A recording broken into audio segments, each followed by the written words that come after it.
Thank you, John. Good morning, everyone, and welcome to the Hall of Justice. This is the headquarters for the LA County Sheriff's Department. I made a promise 7 weeks ago to deliver information regarding this traffic collision involving Tiger Woods, and we're here to follow through on that promise and to share with you what we have learned regarding the collision that occurred on February 23rd in Rolling Hills Estates. And as I said at the day of the crash, we're thankful that that he survived this tragic collision. And I'd like to point out that Tiger Woods and his representatives have been very cooperative throughout this investigative process. And they've also provided us with the permission to share these findings with you. And for the record, under Section 20012 of the California Vehicle Code, the details of this report would remain confidential except for the involved parties. And this is true of the thousands of reports like this type we prepare every year throughout LA County. And no one is asking for any of those reports. And so this is treated no differently. The primary causal factor for this traffic collision was driving at a speed unsafe for the road conditions and the inability to negotiate the curve of the roadway.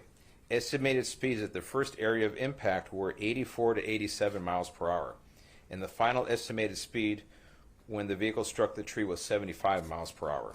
There were no citations issued, and there are no signs of impairment. Now, I know there are some saying somehow he received a special or a preferential treatment any of some kind. That is absolutely false.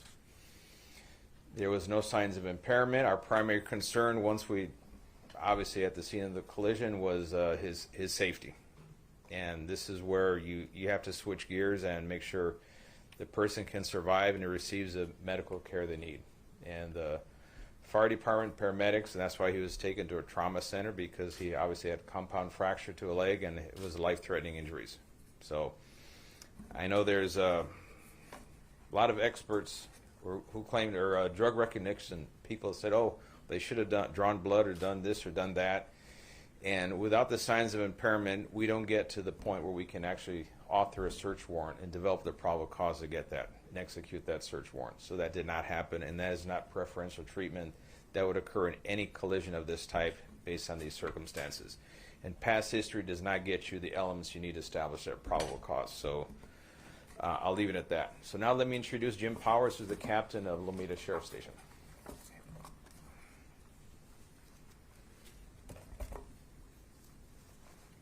Thank you, Sheriff. Thank you for having me here. Good morning.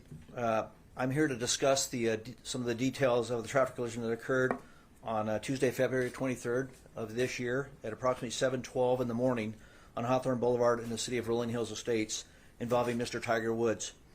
I'd like to first introduce the deputies that were involved in this investigation. The first responding deputy is Deputy Carlos Gonzalez, who is to my right. Also Deputy Justin Smith, who is involved in the investigation after the fact, and the lead investigator, Detective Johann Schlogel, and then Sergeant Michael Downing from Traffic Services Bureau was involved in the evaluation of the data recorder of the vehicle. So upon our arrival, when Mr. Woods was involved in the collision, we responded. The vehicle was off the roadway and on its side. Mr. Woods was still inside the vehicle, his seatbelt was still worn, and the airbags had deployed. Mr. Wood appeared injured based on his appearance, and to prevent further injury, we waited for the paramedics to arrive to remove him from the vehicle and transport him to the hospital. There should be a slide of an aerial view. The median is depicted on the slide where the first area of impact was. There's a sign on the median that was the second area of impact, which is depicted by red dots. And then the third area of impact was on the west curb on the opposite side of Hawthorne Boulevard. And then the fourth area of impact was a tree west of the curb off the roadway, approximately 71 feet. And the blue dot that's indicated there is where the point of rest where the vehicle was. The impact of the vehicle when it hit the tree caused the vehicle to go airborne and do a somewhat pirouette, landing on its side. The follow-up investigation after the fact, as the sheriff indicated, there was no evidence of any impairment. There was no odor of alcohol. There were no open containers in the vehicle, and there were no narcotics or any evidence of medication in the vehicle or on his person.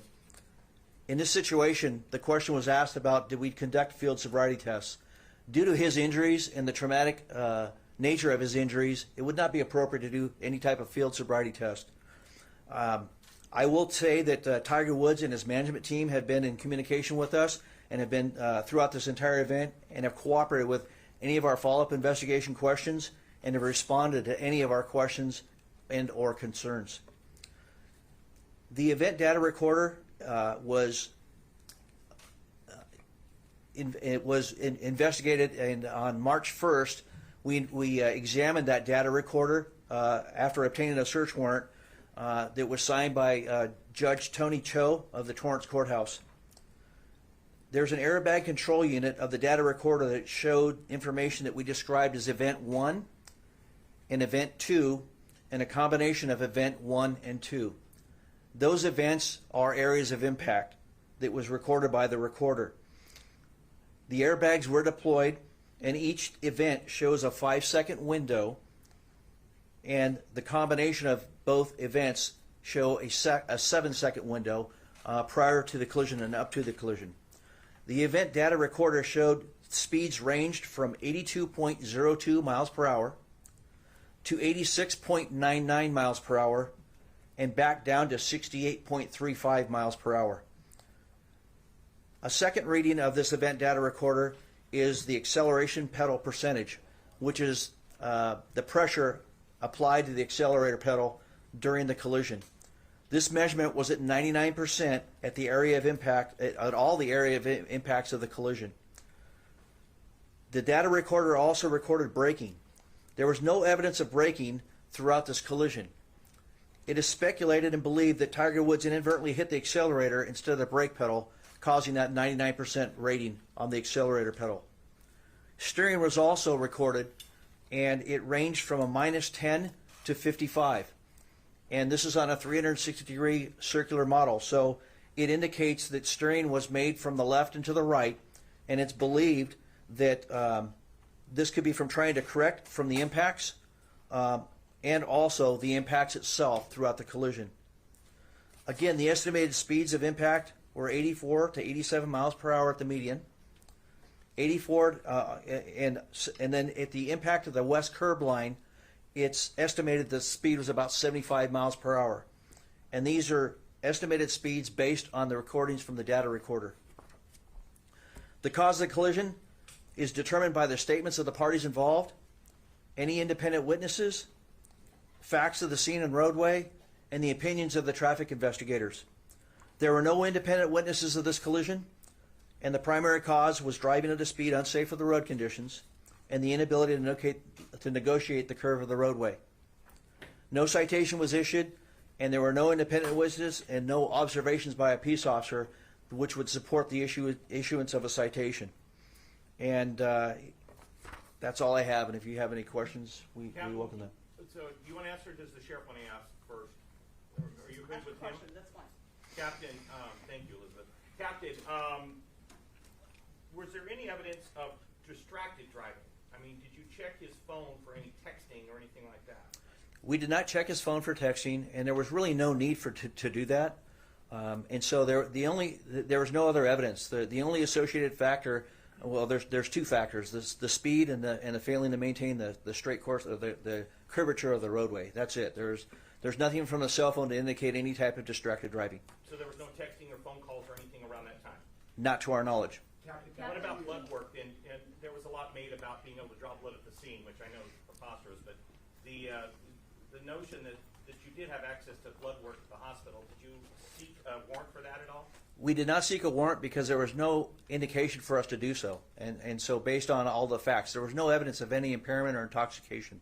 And so in order to obtain a search warrant, you have to have probable cause to be able to articulate that. And that did not exist. So no DRE was ever even dispatched?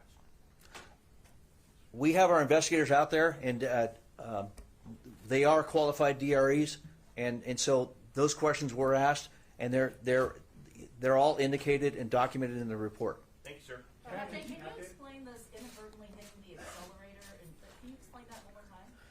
It's believed that when you panic or you have some sort of a sudden interruption while you're driving, your initial impact is to, or your initial thought is to hit the brake, and it's believed that he may have done that, but hit the accelerator and didn't hit the brake. We don't know that. He doesn't have any recollection of the incident, and like I said, that's a speculation. There's zero braking throughout that recording of the data recorder, and it's 99% acceleration on the pedal. Captain, wouldn't it seem to be logical to check to see if Tiger Woods was perhaps distracted using his cell phone or texting before the accident? Well, I mean, it's not going to change anything. The cause of the collision was the speed and the inability to maintain the roadway. And so all it would have been is an associated factor, which wouldn't cause the collision. And our goal is to find out what the primary cause of this collision was, and that's it. Did Captain, you ask him if he was texting or on the phone before the accident? We don't have that knowledge. Captain, considering the fact that Woods was not recalling at all the fact that he had been driving, had no recollection of it, is that not justification for doing a DRE at a later time or potentially blood alcohol test? No, but my investigators, as they interviewed him at the scene and at the hospital, the questions were asked, and there was nothing to indicate any type of intoxication. He did answer those questions. He did not. He stated he didn't drink. He didn't. There's nothing. He's not under. He wasn't taking any medication. So those questions were asked and answered. And was there any reason for the excessive speed? Did he justify that at all? At this time, we're going to open it up to the phones. Thank you. Ladies and gentlemen, if you have a question on the phone line, please press 1 then 0 on your telephone keypad. Captain, this yellow line, is that an accurate depiction of the And our steering first question every comes year from away Craig Bickner That's an estimate. with KNX News Radio. Please go ahead. Hi, good morning. Thank you for taking the call. I want to know, based on this vehicle and the way it's configured, it did have some ability for autonomous driving or autonomous capabilities. Do we know if any of those were in use at the time of this collision or before? We do not know that answer to that question, and we did not retrieve any of the information like that from the data recorder. Captain, I think that car's equipped with cameras too. Do you know if they were rolling on this thing? Which camera, sir? I believe that car can be equipped with cameras, like a dash cam. Do you know? I don't believe that car had any cameras equipped. Captain, did Woods give any reason for the excessive use of speed? No, he has no recollection of that collision, so he's not even aware of the speed until it was presented in this case. Captain, how would you describe that speed for that situation? It's unsafe for the conditions, just like the vehicle code reads. The speed limit posted is 45 miles per hour, and he was driving in excess of that, and it caused the collision, so it's unsafe. Do you know Can you how explain long why he was there's not a traveling site- at that high rate of speed before the collision? No, I do not. All I know is a 7-second window that was recovered from the recorder. Can you explain why there's not a citation if he was driving at an unsafe speed? Part of it was because of the circumstances that he endured throughout the collision, and the fact that in order to issue a citation, it usually you have to have something to indicate an independent witness or an observation by a peace officer.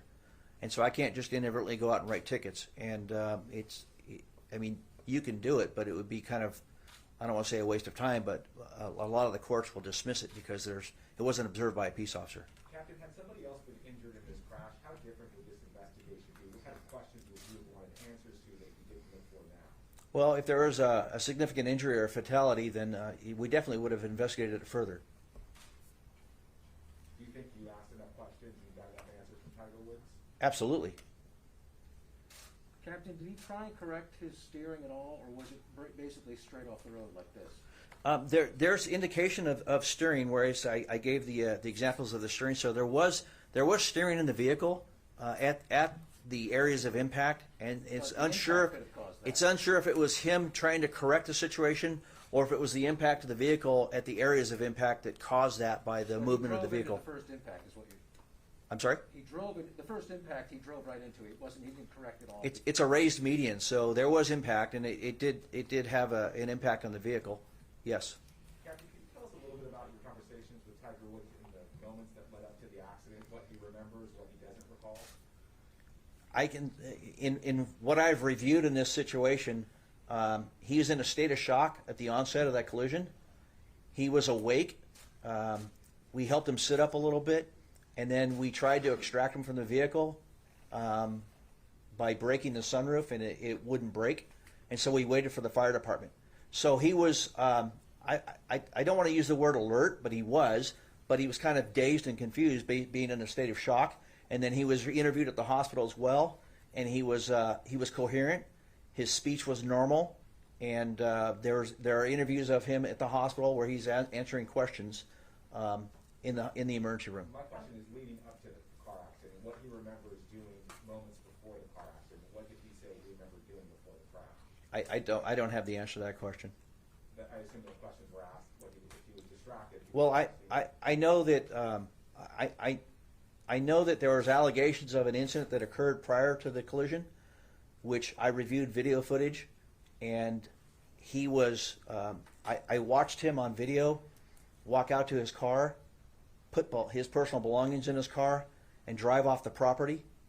And he was driving very normal, very slow, as he began driving, to the point where it didn't appear that he even hit the accelerator. He took his foot off the brake and allowed the car to roll away. He made complete stops at 2 stop signs and stopped for a traffic signal before entering the highway. And so there's no evidence of any increased speed or rush behavior. I guess leading up to the crash, though, was Tiger Woods late to an appointment? Was he on his cell phone? What did he tell you about the moments leading up to the crash, why he may have been traveling at that speed? I don't believe he recalls that. The only statement I recall seeing in the report is that he had a long day the day prior. We can take another question from a caller.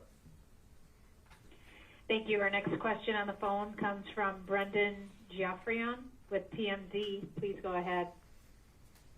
Hi, Sheriff. The sheriff said the day after the accident, no crime was committed. This is speeding and reckless driving that we're talking about. So how did you arrive at the conclusion that there was no crime? Well, speeding is an infraction, and it's not criminal in nature like a misdemeanor or a felony, and there's no evidence of reckless driving. So that statement was never made. Another question is, if Tiger was driving 85 to 87 miles an hour in a 45 zone, why no ticket for reckless driving or speeding? Because reckless driving, you have to have multiple violations in conjunction with one another, like multiple unsafe lane changes, passing vehicles in an unsafe manner, kind of like road rage stuff, and that did not exist here. Therefore, reckless driving is not appropriate. And the speeding, there was no independent witnesses regarding the speeding, and it wasn't observed by a peace officer, so no citation was issued. Captain, how Last often question is that for the you. In case? your opinion, did Tiger make a conscious effort to avoid the accident? We don't know that. Captain, how often is that the case? Woods walked away without the citation. When you consider other drivers and crashes similar to this, how often is that the case, that they are not cited later because of the excessive speed? Each case is decided on an individual basis, case by case basis, and so in situations like this, the decision was made not to issue a citation. That's it. And why was that decision made in this case? Well, as I stated, there was no independent witness to support that saw the violation, and there's no deputy sheriffs or peace officers that witnessed the violation. Let me add to that real quick. The decision not to issue a citation would be the exact same thing for anyone in this room who went through the same situation, a solo traffic collision. There's no witness. It's an infraction only, and we're not going to issue a citation on an infraction not committed in a peace officer's presence or independent witnesses, period. That would apply to everybody. So any inference that somehow is special is false. Despite the evidence that you have on the event data recorder? The event data recorder, that tells us physically what happened, but we need a human being to witness it. There's quite a bit of discussion after this accident about this particular stretch of roadway. Yes. Have there been adjustments made on the roadway? And how much of this accident do you blame on the roadway versus the driver? Well, this stretch of particular roadway, I believe we spoke a few weeks ago that it had, I think, was it 13 or 14? 14 traffic collisions. If you're going like a quarter mile prior to a quarter mile after that stretch of roadway in particular. So it is hazardous. It encouraged it just by the design is straight away going downhill into a curve. People are approaching it with way too much speed for the conditions of the road. This has been brought to the attention to the supervisor, Janice Hahn, it's in her district, and they are trying to address that with some ways of traffic control to slow down the speed. How much do you blame that particular roadway for this crash versus the driver? Well, it's the driver bears the responsibility regardless of the roadway, as long as the roadway is designed with the basics. However, this stretch of roadway in particular has a little bit more than average share of collisions, so they need to rethink how this is designed and what we can do to slow down the traffic. Sheriff, if Tiger Woods had been involved with another vehicle, if he had injured somebody, would he be facing some pretty serious criminal charges? On the same conditions, no. If there was an issue of an impairment or reckless driving, and then by extension there's a victim from another vehicle, then there would be a consideration. But we don't have either reckless driving, we don't have any evidence of impairment, so no, that would not apply. But it also seems as though you guys didn't apply for a search warrant to see if he was taxiing or distracted. To apply for a search warrant, you have to have probable cause. And to get probable cause, you need to have a building blocks of elements to indicate that someone potentially committed a crime. And that's higher than just a reasonable suspicion. And we do not have those building blocks to get to a probable cause. So therefore, you cannot approach a judge with a search warrant just because, well, we knew he had trouble in the past or something, therefore, can you sign this? And the judge is going to say, get out of here. All right, at this time, it's going to transition to Spanish. Will you be able to answer questions non-crash related while you're Sure. here? Thank you. All right, para español, como hice una promesa cuando ocurrió ese incidente con el golfista Tiger Woods, que ese accidente ocurrió el 23 de febrero en la ciudad de Rolling Hills Estate, y gracias a Dios sobrevivió el accidente, que fue muy violento, y tenemos los resultados de esta investigación. La primera causa que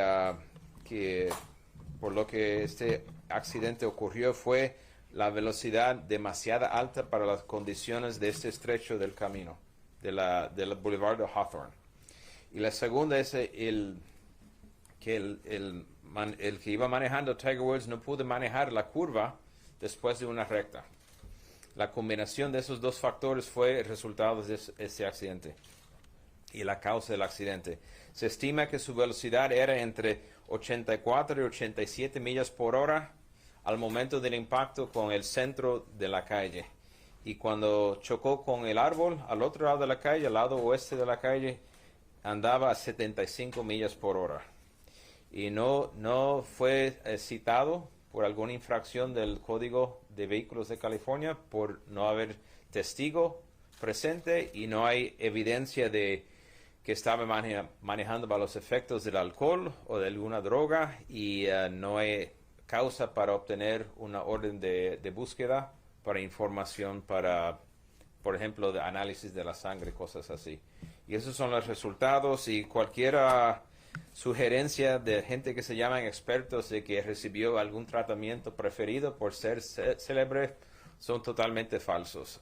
Nosotros hacemos miles de estos reportes cada año, y el Código de Vehículos de California, la sección 2012 o 20012, dice que solamente los que son participantes de un accidente automovilístico son los que pueden recibir el reporte, nadie más. Y entonces fue por la cooperación de Tiger Woods, y él dejó salir a la luz pública el accidente, que podemos hablar de esta manera.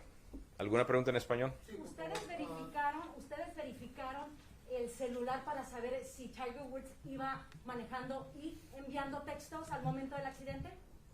Para obtener los datos del teléfono celular se necesita también una orden de búsqueda. No tenemos los elementos para establecer esa razón para tener esa orden de búsqueda. Pero según él, no lo andaba haciendo.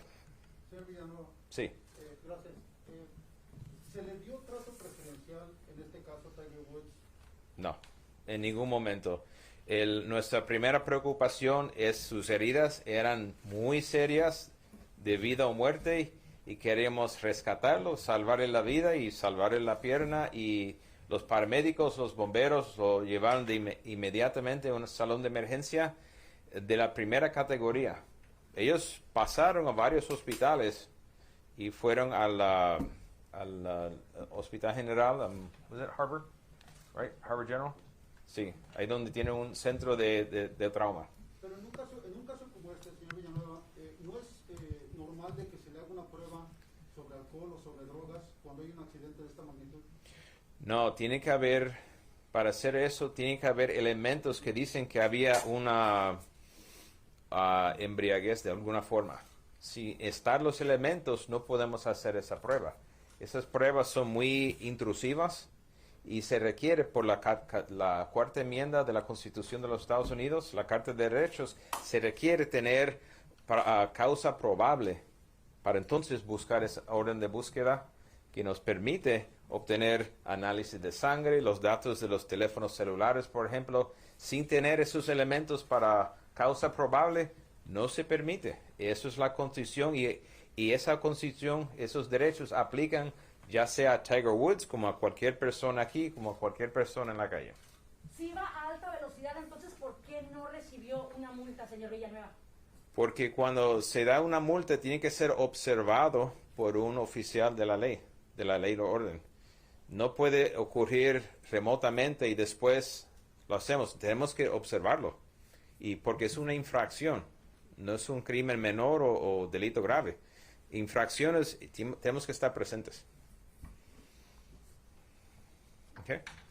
I think. Yes, thank you, Sheriff. I was watching a town hall meeting the other day with Supervisor Holly Mitchell, in which she referred to the leaders of the DA's Association, Sheriff's Association, law enforcement in LA County as white supremacists. I just wanted to know if you had a comment on that. Well, those comments, I don't expect them from a responsible elected official in Los Angeles County or anywhere in this nation. It's reprehensible, irresponsible, and I think that supervisor owes an apology to an awful lot of people who dedicate their lives to preserving public safety, the public peace, and put their lives on the line, and to, paint them with a broad brush of white supremacists is just totally uncalled for. It's unprofessional. Do you suppose these kinds of comments coming from elected officials will drive some sort of public sentiment? Well, it does. It drives a narrative for people that already have an animus towards law enforcement, which makes the job of deputies and police officers out there contacting the people that don't want to go to jail to begin with when they're in the act of committing a violent crime. Now they have more. They somehow feel that now they have a supervisor backing their play that they can resist being arrested, even though they're committing a crime. So this does not help officer safety out there in the field. And all it does is it continues that spiral of conflict between community members and law enforcement. It does not serve the public's interest at all. Over Easter weekend, there were 11 homicides in Los Angeles County. That's probably one of the highest on an Easter weekend. I wonder if you had any thoughts on that. Well, the crime continues to spiral out of control, particularly violent crime, and our homeless situation is spiraling out of control. I need supervisors to start focusing on violent crime and our homeless situation. Those are the twin crises that is important to every single resident of Los Angeles County. And, to take cheap shots at law enforcement for what you perceive to be your political gain does not solve either of those two problems. So our job, my job, is to focus on violent crime and the homeless situation. And I expect everyone else to do the same, from City Hall, Board of Supervisors, Governor's Office. We need to get busy now because the problems are real, and just trying to fan the flames of political divisions does not solve any of these problems. Last question. Violent crime is up in Los Angeles County. Homicides alone, we measured them on Monday, 152%, which under ordinary times is people would say, oh my God, that's extraordinary. That's a crisis. It is a crisis. Unfortunately, the times we live today, there's people that think, so what? Who cares? They still have their agenda, and they're just going to ignore people dying left and right around them. We're not going to ignore that. Do you have a number to tie to that? I'm sorry, Captain. Do you have a number to tie to that 152%?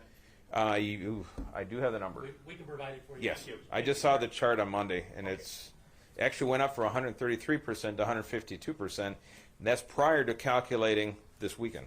Just one last question on the crash. I'm curious about Tiger Woods, the airbags that went off. Do we know if the airbags went off when he hit the center divide, or when does it know there was multiple airbags, or did they go off after he hit the tree? Well, typically the airbags depend on what type of sensor they have. There's sensors that are bumper, and they're impact generated, and those make everything go off. There are other ones that are a little higher end that they sense a loss of inertia, and then they deploy. So I don't know if you know which type of It's believed that the sidewalk and the tree. sidewalk in the tree. All right, so there you go. So they went off when? When they hit the sidewalk and the tree. So at different times? They Yes. went off. Final question will be from our last caller. Thank you. That will come from the line of Haley Winslow with Fox LA. Please go ahead. Hey, Sheriff, thank you so much. I'm just wondering about the body cam footage from the deputies who responded to Tiger's crash. Will that be released? Are we going to release that? I believe not. And I think at that point, all it's going to show is a badly injured person. They have their privacy issues. That we'll respect that. Right. Can you leave the graphics up? Thank you. Yes, we'll leave the graphics up. Thank you, All right. Sheriff. All right. Thank you.